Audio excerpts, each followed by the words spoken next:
अस्सलाम वालेकुम। उम्मीद करती हूँ आप सब खैरियत से होंगे। अल्हम्दुलिल्लाह हम भी ठीक हैं। और यहाँ मैं आज आपको बनाना सिखाऊंगी कि मैं कैसे गरम मसाला अपने घर के खानों के लिए बनाती हूँ और क्या क्या चीज़ें उनके लिए लेती हूँ। और ज़ाफ़रानी गरम मसाला भी मैं आज आपको बताऊँगी कि आप वो ज़ाफ़रानी गरम मसाला कैसे बना सकते हैं। नॉर्मल गरम मसाला भी और ज़ाफ़रानी गरम मसाला भी, तो दोनों रेसिपी आज आपके साथ शेयर करूंगी। तो चलिए शुरू करते हैं। बिस्मिल्लाहिर्रहमानिर्रहीम। यहाँ पर मैंने ले लिया है जायफल, तकरीबन पूरा एक जो नट होता है उसका ये चौथा हिस्सा मैंने लिया है। और जवतरी की चंद पत्तियाँ ले ली हैं, 2 से 3 छोटी सी। और यहाँ पर ले लेंगे 1 टेबल स्पून काली मिर्च। और सफ़ेद ज़ीरा यहाँ पर ले लेंगे 4 टेबल स्पून। तो ये गरम मसाला जितनी क्वांटिटी आपको मैं बता रही हूँ, कम से कम मेरे ये 2 महीने आराम से निकल जाते हैं, 1.5-2 महीने आराम से निकल जाते हैं। तो इतनी क्वांटिटी काफ़ी रहती है मेरे घर के हिसाब से।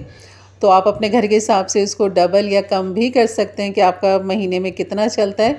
तो यहाँ पर जो मज़ीद हम ले लेंगे ये है दालचीनी। ये दालचीनी जो छोटी छोटी सी नज़र आ रही है, ये मैंने 1 टेबल स्पून ले लिया है, क्योंकि जब हम पैकेट लाते हैं तो उसमें जो बड़ी बड़ी होती हैं वो मैं एक तरफ कर देती हूँ और जो छोटी होती हैं उनको मैं इस तरह गरम मसाले में पीस लेती हूँ। तो यहाँ पर लौंग ले ली है मैंने 1 टेबल स्पून। और बड़ी इलायची यहाँ पर ले लेंगे, ये भी मैंने 1 टेबल स्पून, तकरीबन 1 टेबल स्पून में 5 से 6 बड़ी इलायची चढ़ेंगी। और छोटी इलायची भी मैं यहाँ पर 1 टेबल स्पून ले लूँगी। और ये भी अगर गिनती से किया जाए तो ये 16, 17 या 18 इस तरह होंगी ये। तो ये भी मैंने 1 टेबल स्पून के हिसाब से ले लिया है। तो ये टेबल स्पून का जो हिसाब मैं बता रही हूँ सिर्फ आप लोगों के लिए, ताकि आपके लिए आसानी हो जाए कि कौन सी चीज़ कितनी लेनी है। तो ये तो हो गया हमारा नॉर्मल गरम मसाला जो हमने पीसना है। तो इसमें आप बे लीफ भी डाल सकते हैं, तेज़पत्ता जो होता है वो भी, उसके टुकड़े भी यहाँ पर डाल सकते हैं। और साबुत धनिया भी 1 टेबल स्पून डालते हैं। ये दोनों चीज़ें मैं कभी कभार डाल लेती हूँ और कभी नहीं डालती, तो कोई मसला नहीं। इस तरह ये सारी चीज़ें ले लीजिए और इनको एक जो ग्लेंडर, जो हमारा कॉफ़ी ग्लेंडर, इसके अंदर हम डालेंगे और इसको हम बारीक पीस लेंगे। बिल्कुल सब फाइन पाउडर बना लेंगे इसका यहाँ पर। तो बस मैं इसको पीस के लाती हूँ और आपको इसका लुक दिखाती हूँ कि आपने बहुत बारीक पीसना है। और पीसने के बाद आपने इसको छानना नहीं है, बस आपने इसको बारीक पीस लेना है इस तरह। अगर हल्के फुल्के छोटे से चंक्स रह भी जाएं तो कोई मसला नहीं है, लेकिन आपने फ़ाइन पाउडर इसका बना लेना है।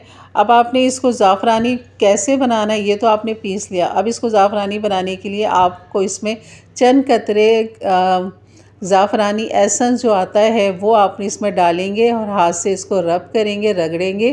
तो ये ज़ाफ़रानी गरम मसाला हो जाएगा, क्योंकि वो ड्राई हो जाएगा, सूख जाएगा और उसकी खुशबू इस गरम मसाले में रह जाएगी। तो ये ज़ाफ़रानी गरम मसाला हो जाएगा। तो इतनी क्वांटिटी के अंदर जो आपने ज़ाफ़रानी एसेंस डालना है, कम से कम 3-4 टीस्पून आप डाल दें और उसको हाथ से खूब अच्छा सा रगड़ दें, मल दें। तो बिल्कुल वो ड्राई हो जाता है, सूख जाता है, लेकिन खुशबू उसकी बाकी रहती है इसमें। तो ये हमारा ज़ाफ़रानी गरम मसाला बन जाएगा। अगर ज़ाफ़रानी ना डालें तो आप उसको नॉर्मल ही अपने घर के खानों में इस्तेमाल कर सकते हैं। तो यकीनन ये वीडियो अच्छी लगी तो लाइक कर दीजिएगा। मेरे चैनल पे नए हैं तो ज़रूर सब्सक्राइब कर दें। बेल के बटन को क्लिक कर दें, ऑल के बटन को प्रेस कर दें, ताकि मेरी वीडियो की नोटिफिकेशन आपको मिलती रहे। तो इंशाल्लाह मिलते हैं फिर एक अच्छी नई रेसिपी के साथ। तब तक के लिए इजाज़त दें। अपना बहुत सारा ख्याल रखें, दुआओं में याद रखें। अल्लाह हाफ़िज़।